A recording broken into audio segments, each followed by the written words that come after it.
Thank you very much for coming out to learn a little bit more about ATAC resources. If you're not familiar with the story, we found the only Carlin-style mineralization of any significance outside of Nevada. And if you're not familiar with that style of deposit, it's simply the large deposits that are being mined in Nevada by Barrick and Newmont and others. So these systems are very big, can be very big, and they're usually occur in clusters with multiple deposits, and as you'll see through the presentation, we have some of Canada's highest gold grades for sure, Yukon definitely. So thank you for your time. I'll take you through the presentation here. And we might have some forward-looking statements, of course. So just quickly on the management, I started 23 years ago up in the Yukon and have been with the same group for that long. We've got Doug Goss, our management, our board of directors has about 200 cumulative years of exploration and experience in the Yukon. You've got Ed Cope, Julia Lane, who is our VPX, been on the project since the inception. Our COO, Ian Talbot, worked for BHP as a lawyer and a geo. Ed Cope recently came on. He was the VP Exploration for 20 years for Barrick, who's a champion to bring this project to Barrick. So very great guy to have on board for his experience in mining, and myself, obviously, in the Yukon for a long time. Share structure, we started the company in the early 2000s. We've never rolled it back. I'm hypersensitive to over-diluting our shareholders. So we only have 140 million shares outstanding. We have 13 million, and we've brought Barrick in as a partner to help cover the costs of exploring such a large land package. So we're fully funded for this year. We just announced a little financing just to get a few extra dollars in, because I never really like having less than 10 million in the till, looking forward to the next year. So we're going to spend about $7 million this year. Some of the people, Barrick, almost just under 20%, Strategic Metals, another sister company in Vancouver, Tocqueville Asset Management, they've been with us for a very long time. And you might see Agnico Eagle down here, came in 2013. They're also a shareholder as well. So we've got a great shareholder base. We've got cash. We have almost an $80 million market cap, so that's where we sit.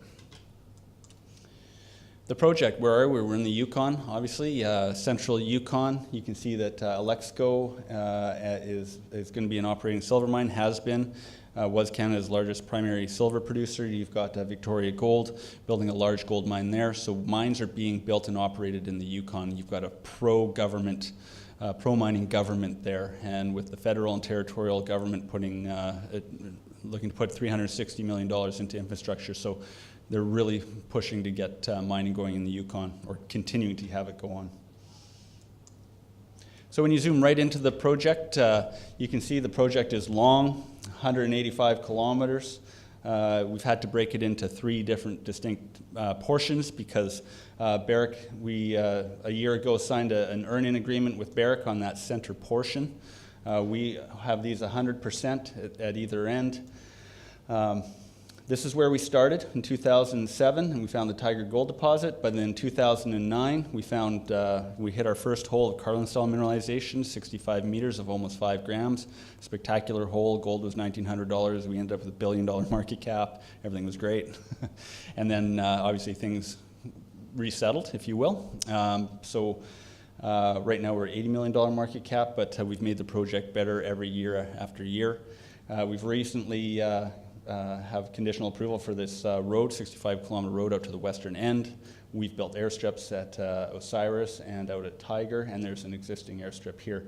Any new road would come out through a big, large valley bottom out to the far east end. So, we're not an Arctic story. You can easily build a road out to our project. So, just want to show you here that right in here, this is where we're going to zoom in. The Osiris and the Barrick area. Right here, you've got, these are the main zones. You can see that this is the area where most of the work has been done. We kept these outside of the option earn-in because these are where all the main zones are. This is where we get all the gold. Barrick is earning in onto this area of low exploration, but it's the rocks they know. when you have a project this big, like I said, you know, you just need some other people's money to help you move this, so we don't have to keep diluting our shareholders. So, you know, we're happy if Barrick finds 10 million ounces out here, we're happy to have 30% of that and work with them on that. So they're going to be drilling 10 to 12,000 meters out here, and we're going to be doing the same here. This, for you, anybody that knows Nevada, this is to scale. This is about 30 kilometers long here, the Cortez district, with some of Barrick's gold deposits. So these things form in clusters, that's what we're seeing, and I'll show you some of the grades here. I think the next, I kind of mentioned what dollars we're going to spend. Like I said, we're going to be doing about $7 million. Barrick's going to be spending $6 million, and we'll be doing a little bit of work on the western end there, but for the purpose of this presentation, we'll just talk about the Barrick ground and our ground. So there you go. There's a picture looking from our ground, the Osiris project. Everything in green is what we own that is not part of the option earn-in with Barrick. The yellow, the Orion and the Anubis up there that you see, we did hit gold prior to that agreement with Barrick, but they're just following up on that. If you can see these grades, there's some spectacular grades. You might think, wow, look at the topography, it's challenging, but you know, this is no more challenging than places in any other places in Canada and around the world. We work in there very well. We have drills on tracks, and actually the topography works for us in a number of areas for mining, potential mining scenarios. So some incredibly great grades there. Our drilling this year will be primarily at Conrad and Sunrise. We will do others, but again, I'll just probably concentrate on those quickly. This is a plan view map of the Conrad. What I just want to highlight to you, at the eastern end of Conrad last year, where we've done very little drilling, we hit 12 meters of 20 grams, and that was, we weren't even targeting that. We were targeting a limestone at depth, and we hit that within 50 meters. So opens up a whole new area of potential for building more ounces near surface. So that'll be a main focus of drilling. Sunrise, one of our last holes, an undercut of steeply dipping mineralization with 15 meters of 13 grams. That's completely wide open at depth and along strike. So those will be our two primary zones that we'll be working on. I would say that we're looking to probably put out our maiden resource in the second quarter, or maybe third quarter, and we would envision that Conrad, Sunrise, Osiris, and Ibis would be what's in that resource. And that's only roughly 70,000 meters. So it's not a lot of drilling on 4 distinct zones, but something to keep an eye out for.